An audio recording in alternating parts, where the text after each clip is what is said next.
Hi guys, welcome to my channel and thank you so much for tuning into this video. So today I'm going to be showing you guys how I'm going to be making this quick, simple and delicious oxtail. This is what we're going to be eating tonight to break our fast. This is what we're going to be having. So yeah, let's just jump right into the video. So here is my oxtail. This is the tail part of a cow, but they call it oxtail. And I have some onions, some potatoes, and I have some jalapeno peppers and one scotch bonnet, or if you want to call it habanero pepper. And I also have some bell peppers, the red, orange, and green one. So I have some black pepper here, and I have some garlic. And I also have some Maggi cubes, salt to taste. So we're going to be using the pressure cooker to do this. So this is going to be a very, very quick way of cooking this oxtail. If you don't know, oxtail takes a long time because the meat is usually really hard. So this would make our work faster and easier. So I'm just going to go ahead and put the meat in the pressure cooker. And now that the meat is in the pressure cooker, I'm just gonna go ahead and cut my onions. So all these vegetables are gonna be blended except the potatoes. So I'm cutting my onions and putting them in the blender.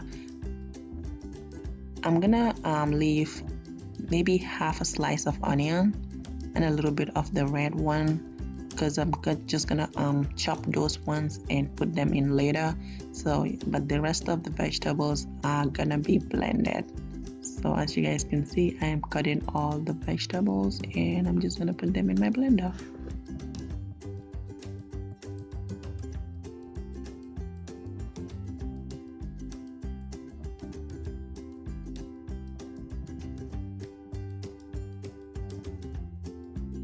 Alright, so now that the vegetables are blended, I'm gonna go ahead and cut my potatoes just in medium sizes.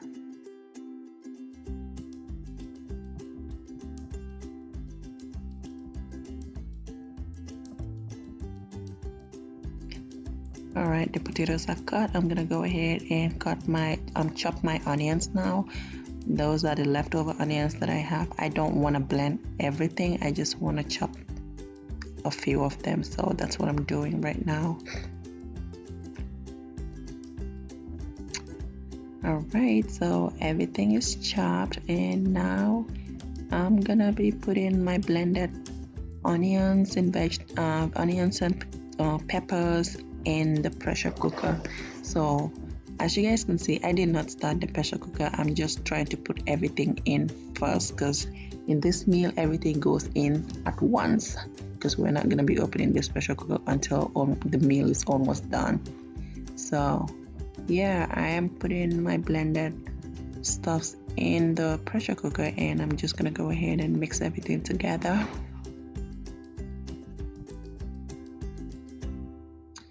I'm adding a tablespoon of black pepper, and I'm gonna add another tablespoon of garlic, and I'm just gonna add my Maggi cubes. These are jumbo cubes, but if you don't have jumbo, you can use Maggi cubes as well. I'm gonna be adding a little bit of salt to my liking, and we're gonna be mixing everything together. So at this point I already added my potatoes and also the onions that I chopped.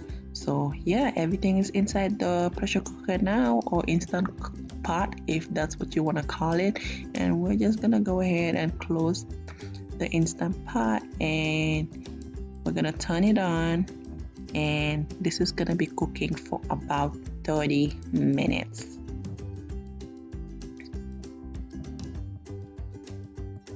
So it's a little over 30 minutes and I'm just gonna go ahead and turn the valve of my pressure cooker so that I can open it.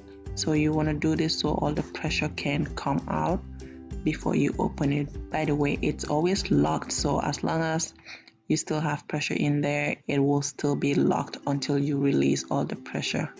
So that's why it is called a pressure cooker. So yeah, now that is done, this is what it's looking like. And if you guys can tell, I did not add any water when I was cooking this. This is all the water that the pressure cooker released by itself, and as you can see, it's a little too much. So yeah, this is what it looks like. I'm just gonna go ahead and see if my meat is tender, and it is really tender, as you guys can see, but the water is too much. So at this point, I am gonna let this boil again for about 5 minutes, but this time around I'm not gonna close the lid. I'm just gonna leave it open, that way I don't have some more water released in my soup. So I'm also gonna add one more Maggi cube because I was missing a little bit of taste. So yeah, so we're letting it cook for 5 minutes, like I said. All right, it's been 5 minutes, and as you guys can see, it looks a lot thicker than it was, and at this point we are done. It looks thick, it looks good, and yeah, this is what it looks like. We're just gonna go ahead and dish this in our plate, and we will be ready to eat.